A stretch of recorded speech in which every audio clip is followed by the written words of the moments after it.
Shrimad Bhagavad Gita chapter 4 Divya ज्ञान।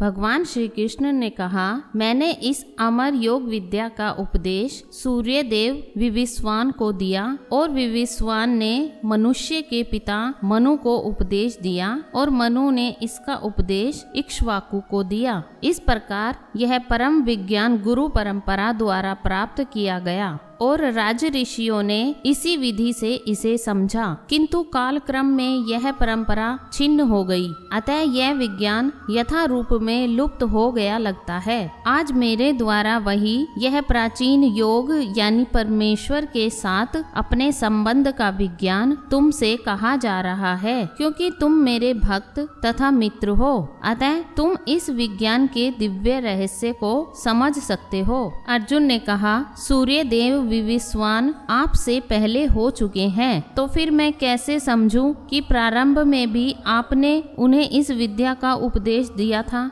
श्री भगवान ने कहा, तुम्हारे तथा मेरे अनेकों अनेक जन्म हो चुके हैं, मुझे तो उन सब का स्मरण है, किंतु हे परम तप, तुम्हें उनका स्मरण नहीं रह सकता है। यद्यपि मैं अजन्मा तथा अविनाशी हूँ और यद्यपि मैं समस्त जीवों का स्वामी हूँ, तो भी प्रत्येक युग में मैं अपने आदि दिव्य रूप में प्रकट होता हूँ। हे भारतवंशी, जब भी और जहाँ भी धर्म का पतन होता है और अधर्म की प्रधानता होने लगती है, तब तब मैं अवतार लेता हूँ। भक्तों का उद्धार करने, दुष्टों का विनाश करने तथा धर्म की फिर से स्थापना करने के लिए मैं हर युग में प्रकट होता हूँ। हे अर्जुन, जो मेरे आविर्भाव तथा कर्मों की दिव्य प्रकृति को जानता है, वह इस शरीर को छोड़ने पर इस भौतिक संसार में पुनः जन्म नहीं लेता, अपितु मेरे सनातन धाम को प्राप्त होता है। आसक्ति, भय तथा क्रोध से मुक्त होकर मुझ में पूर्णतया तन्मय होकर और मेरी शरण में आकर बहुत से व्यक्ति भूतकाल में मेरे ज्ञान से पवित्र हो चुके हैं। इस प्रकार से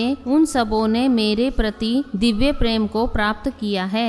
जिस भाव से सारे लोग मेरी शरण ग्रहण करते हैं, उसी के अनुरूप मैं उन्हें फल देता हूँ। हे पार्थ, प्रत्येक व्यक्ति सभी प्रकार से मेरे पथ का अनुगमन करता है। इस संसार में मनुष्य सकाम कर्मों में सिद्धि चाहते हैं, फलस्वरूप वे देवताओं की पूजा करते हैं। निसंदेह इस संसार में मनुष्य को सकाम कर्म का फल शीघ्र प्राप्त होता है। प्रकृति के तीनों गुणों और उनसे संबंध कर्म के अनुसार मेरे द्वारा मानव समाज के 4 विभाग रचे गए। यद्यपि मैं इस व्यवस्था का त्रष्टा हूँ, किंतु तुम यह जान लो कि मैं इतने पर भी अव्यय अकर्ता हूँ। मुझ पर किसी कर्म का प्रभाव नहीं पड़ता, न ही मैं कर्म फल की कामना करता हूँ। जो मेरे संबंध में इस सत्य को जानता है, वह कभी भी कर्मों के पाश में नहीं बंधता। प्राचीन काल में समस्त मुक्त आत्माओं ने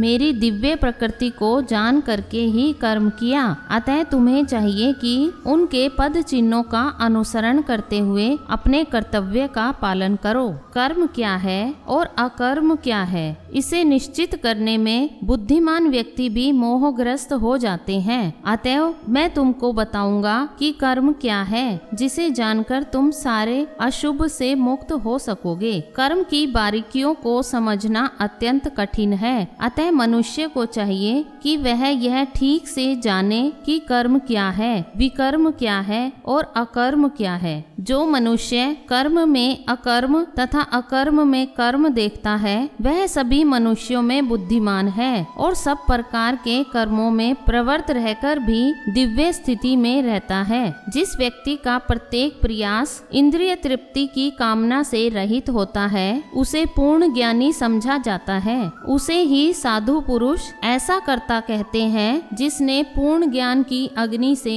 कर्म फलों को भस्मसात कर दिया है। अपने कर्म फलों की सारी आसक्ति को त्याग कर सदैव संतुष्ट तथा स्वतंत्र रहकर वह सभी प्रकार के कार्यों में व्यस्त रहकर भी कोई सकाम कर्म नहीं करता।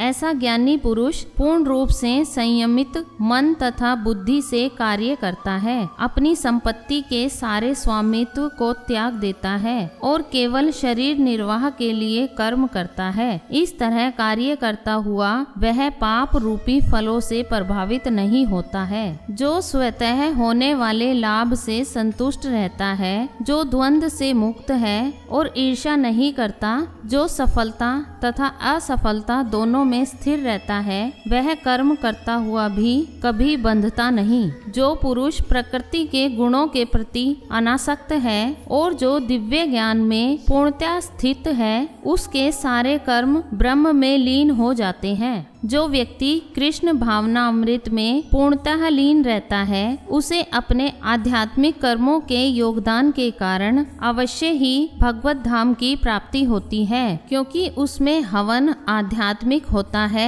और हवि भी आध्यात्मिक होती है। कुछ योगी विभिन्न प्रकार के यज्ञों द्वारा देवताओं की भली भांति पूजा करते हैं और कुछ पर ब्रह्म रूपी अग्नि में आहुति डालते हैं। इनमें से कुछ विशुद्ध ब्रह्मचारी स्वर्णादि क्रियाओं तथा इंद्रियों को मन की नियंत्रण रूपी अग्नि में स्वाहा कर देते हैं, तो दूसरे लोग नियमित ग्रस्त इंद्रिय विषयों को इंद्रियों की अग्नि में स्वाहा कर देते हैं। दूसरे जो मन तथा इंद्रियों को वश में करके आत्म साक्षात्कार करना चाहते हैं, संपूर्ण इंद्रियों तथा प्राण वायु के कार्यों को संयमित मन रूपी अग्नि में आहुति कर देते हैं। कठोर व्रत अंगीकार करके कुछ लोग अपनी संपत्ति का त्याग करके कुछ कठिन तपस्या द्वारा, कुछ अष्टांग योग पद्धति के अभ्यास द्वारा अथवा दिव्य ज्ञान की उत्पत्ति करने के लिए वेदों के अध्ययन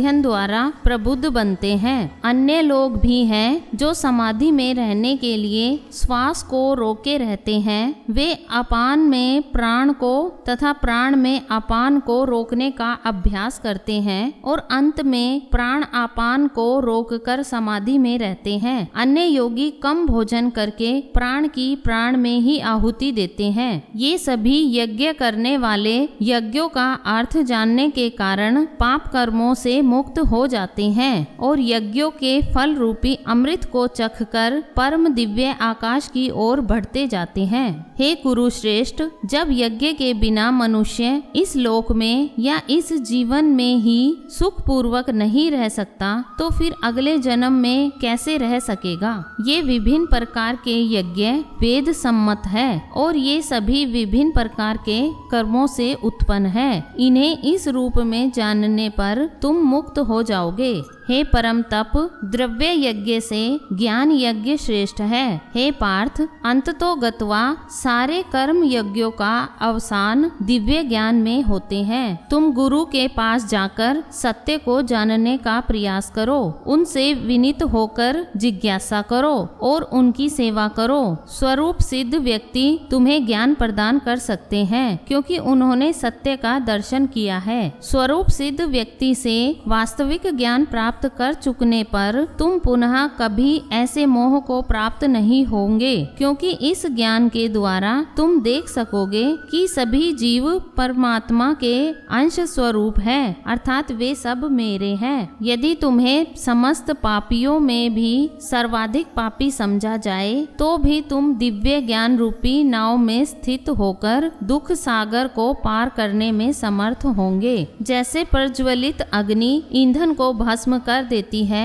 उसी तरह हे अर्जुन, ज्ञान रूपी अग्नि भौतिक कर्मों के समस्त फलों को जला डालती है। इस संसार में दिव्य ज्ञान के समान कुछ भी उदात्त तथा शुद्ध नहीं है। ऐसा ज्ञान समस्त योग का परिपक्व फल है। जो व्यक्ति भक्ति में सिद्ध हो जाता है, वह यथा समय अपने अंतर में इस ज्ञान का आस्वादन करता है। जो श्रद्धालु दिव्य ज्ञान में समर्पित है और जिसने इंद्रियों इंद्रियों को वश में कर लिया है वह इस ज्ञान को प्राप्त करने का अधिकारी है और इसे प्राप्त करते ही वह तुरंत आध्यात्मिक शांति को प्राप्त होता है। किंतु जो अज्ञानी तथा श्रद्धा विहीन व्यक्ति शास्त्रों में संदेह करते हैं वे भगवत भावना अमृत नहीं प्राप्त करते अपितु नीचे गिर जाते हैं। संशयात्मा के लिए न तो इस लोक में न ही परलोक में कोई सुख है। जो व्यक्ति अपने कर्म फलों का परित्याग करते हुए भक्ति करता है और जिसके संशय दिव्य ज्ञान द्वारा विनष्ट हो चुके होते हैं वही वास्तव में आत्मपरायण है। हे धनंजय, वह कर्मों के बंधन से नहीं बंधता। अतएव तुम्हारे हृदय में अज्ञान के कारण जो संशय उठे हैं उन्हें ज्ञान रूपी शस्त्र से काट डालो। हे भारत, तुम योग से समन्वित होकर खड़े हो और युद्ध करो। इस अध्याय में जिस योग पद्धति का उपदेश हुआ है वह सनातन योग कहलाती है। इस योग में 2 तरह के यज्ञ कर्म किए जाते हैं। इस अध्याय के प्रारंभ में स्वयं भगवान ने अपने दिव्य कार्यकलापों का वर्णन किया है। जो व्यक्ति गीता के उपदेशों को नहीं समझता वह श्रद्धा विहीन है और जो भगवान द्वारा उपदेश देने पर भी भगवान के सच्चिदानंद स्वरूप को नहीं समझ पाता तो यह समझना चाहिए कि वह निपट मूर्ख है। कृष्ण भावनामृत के सिद्धांतों को स्वीकार करके अज्ञान को क्रमशः दूर किया जा सकता है, किंतु इन सब कार्यकलापों के भीतर सबसे महत्वपूर्ण कारक आत्म साक्षात्कार है। जो इस उद्देश्य को खोज लेता है वही भगवत गीता का वास्तविक पाठक है, किंतु जो कृष्ण को प्रमाण नहीं मानता वह नीचे गिर जाता है। अतः मनुष्य को चाहिए कि वह सेवा तथा समर्पण समेत किसी प्रामाणिक गुरु के निर्देशन में भगवत गीता या अन्य किसी शास्त्र का अध्ययन करे। प्रामाणिक गुरु अनंत काल से चली आने वाली परंपरा में होता है। भगवत गीता के पथ का अनुसरण करना चाहिए और उन लोगों से सावधान रहना चाहिए। भगवान निश्चित रूप से परम पुरुष है और उनके कार्यकलाप दिव्य है। जो इसे समझता है वह भगवत गीता का अध्ययन शुभारंभ करते ही मुक्त होता है। इस प्रकार श्रीमद् भगवत गीता के 4थे अध्याय दिव्य ज्ञान का भक्ति वेदांत तात्पर्य पूर्ण हुआ। चलते चलते वीडियो को लाइक और शेयर करें, चैनल को सब्सक्राइब करें। हरे कृष्णा।